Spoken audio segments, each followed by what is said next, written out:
That's good. What's up, John? How you doing, buddy? Good to see you, man.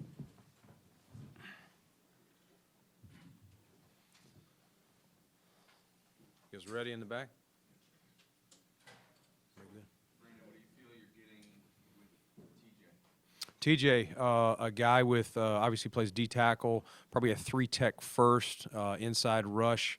For us, kind of, he can play one. I would say his primary is 3, so he'd go 3 to 1. But you know, we like the idea of adding another inside rusher, another guy to pair with Ed on clear passing downs. But you know, we could still play him at 1 if we wanted to. I would just say position 1 would be a 3-tech. What made the impetus for deciding you needed to trade up? Yeah, you just inside I mean, any rush, Jay, but an inside rush, just looking at our board, the value we had on him, it's just we had a really good grade on him and just felt like it's only so he wasn't going to get to us, so we were just checking around and trying to find a spot. And we liked that one in the sense that we could not go too far and not be able to get this third that we just used on Landon. Going in, I think maybe the outside perception was a one-tech to sort of pair with Daquan and maybe shore up the run defense. Maybe it was arguably the bigger need. From what you're describing, it doesn't sound necessarily like TJ is that exactly for you guys. So how do you square those two things, I guess? Yeah, I mean, again, best football player, and that's just it's harder to find inside rush than a 2-down nose. Those are easier to find.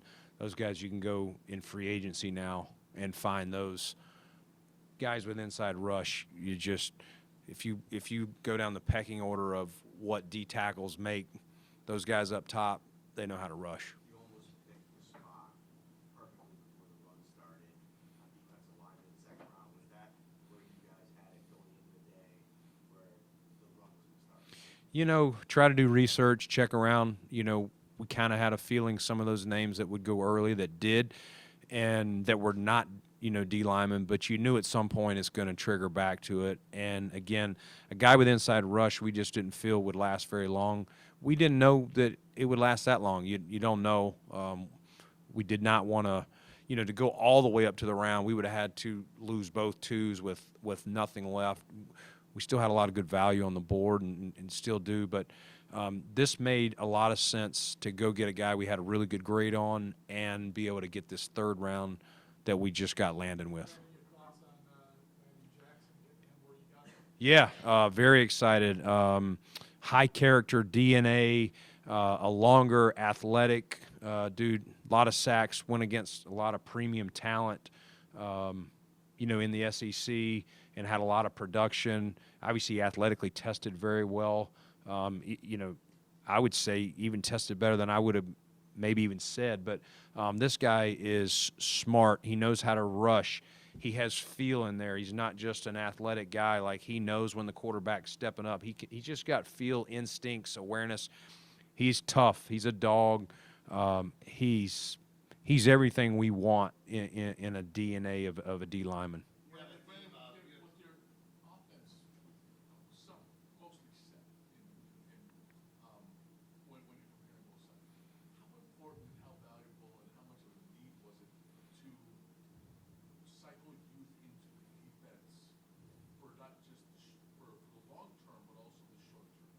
Yeah, John, we did feel we needed to get younger in some areas on defense, and so we hoped to do that.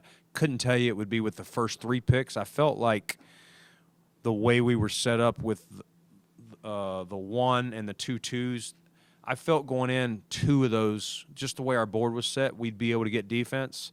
And, you know, after we made the trade up, I was like, okay, we got 2 defense.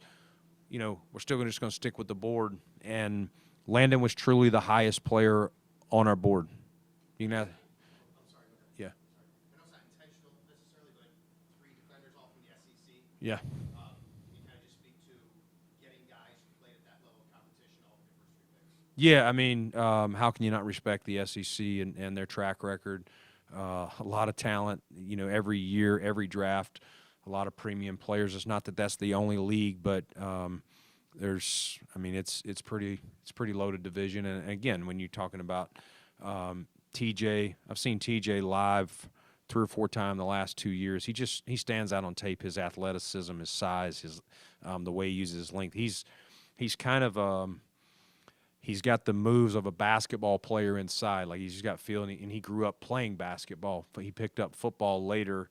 He's just a naturally gifted athlete with power, still growing, still ascending. I think there's a lot in there that we think we can get him with pro coaching, and you know, I think he's got a nice high ceiling.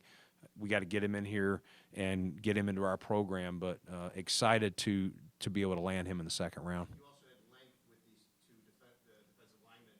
You spoke about getting, like Sean did too at the end of the season press conference. How important was it to get some length? Yeah, definitely. I mean, you can't. That's nothing you can teach your coach. You got it or you don't. It's not an end all be all, but it's a great starting point, especially with guys that already. These are 2 very football smart players. Both of these guys we added today.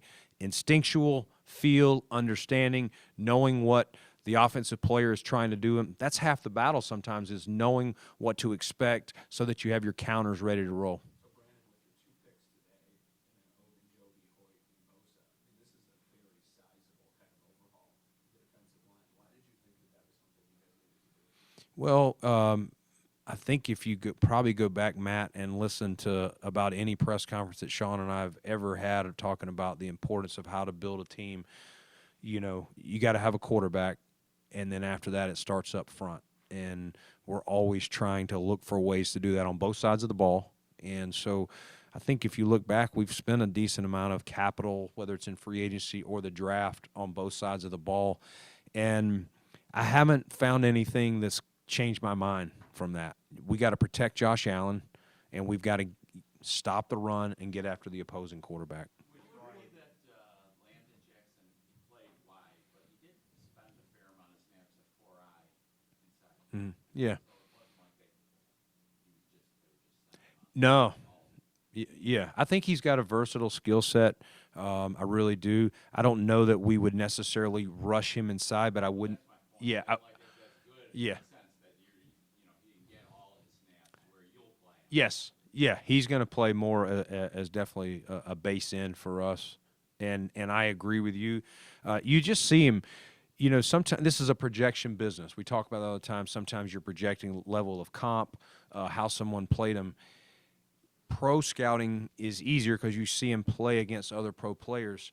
This guy was playing against guys that are already in the NFL or just drafted, you know, this weekend. And so it's an easier projection to me to see Landon Jackson going to the NFL than maybe some other players or positions. Sanders and Ogunjobi can play both, but his best spot is 3-tech. You don't have, at the moment, a backup to Daquan whose best position is 1-tech. Yeah, I do think Dwayne Carter can do it. I do think I wouldn't rule that out for him. And I think that was asked the other day, like where would he go in the rotation? And part of that is, well, what do we add this weekend? If we added a 2-down nose, we're probably going to play him more at the 3. So at this point, the way it's slated, we'd probably position 1 him over to 1, and that's what we like: versatility, guys that can do both, just like we talk about on the offensive line. Not a one-hole player. Dwayne's one of those guys. Wherever we put him, he's going to make the most of it. Landon and TJ, you guys brought in Ryan Nielsen this offseason. How much of a fingerprint did he have on scouting these 2 guys? Yeah, I mean, I think Ryan, Marcus West, Jason Rebovich, Coach Rebs, all those guys, they've done a great job. A lot of these guys went on the road and worked some of these guys out, spent time with them, obviously doing Zooms. But I would give all 3 of those guys credit. Bobby Babich spent a lot of time. You know, we went through guys all the way back to free agency. We watched a ton of guys together, talked about what they bring, whether it was athletic ability, speed, power, all the things that you're looking for.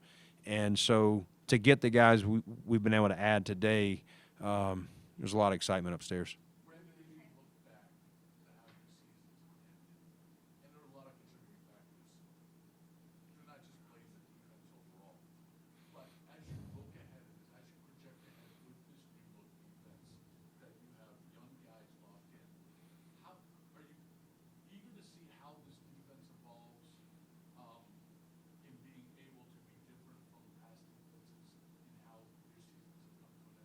Yeah, I mean, I think we've played a lot of good football around here, John. I think people always remember a game here, a game there that didn't go well, but we've played a lot of good football, a lot of good defense.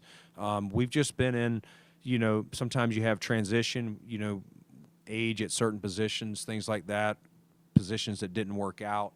But yeah, I'm excited to add the 3 players we've added so far. We've still got more picks. We'll see where they go. Some offense, some defense. But yeah, I think it's exciting where we're at of what we've added.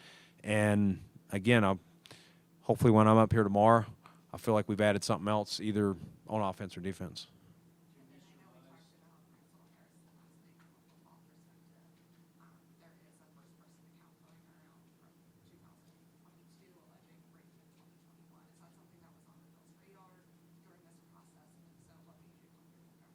Yeah, I mean he's an impeccable kid, and we've did a lot of research. Yeah, I think all teams were aware of the Title IX thing. That was fully investigated by the school. There's everything out. It was. I mean, he even volunteered to do a polygraph and had notes. It was one of those where there was zero information saying that this actually happened to what the accusation was. And just like anything in this world, Catherine, like you can't just take someone's accountants and think that's the truth. But yes, we fully investigated that. If there was anything to that, he wouldn't have been invited to the combine, he was at the draft last night. No, every person you talk to at Kentucky, teammates, staff there, plus what we've done, I would say this is a heck of a young man, every person you ask. So, that's unfortunate when things like that are attached to someone's name, and in this case, it doesn't seem to be anything there.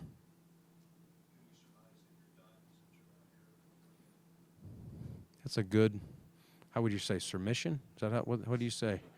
What? You guys are writers. Yeah, a surmisal. Get back to me tomorrow on that. Yes, we're done. Well, I got that 7th, so. Brandon,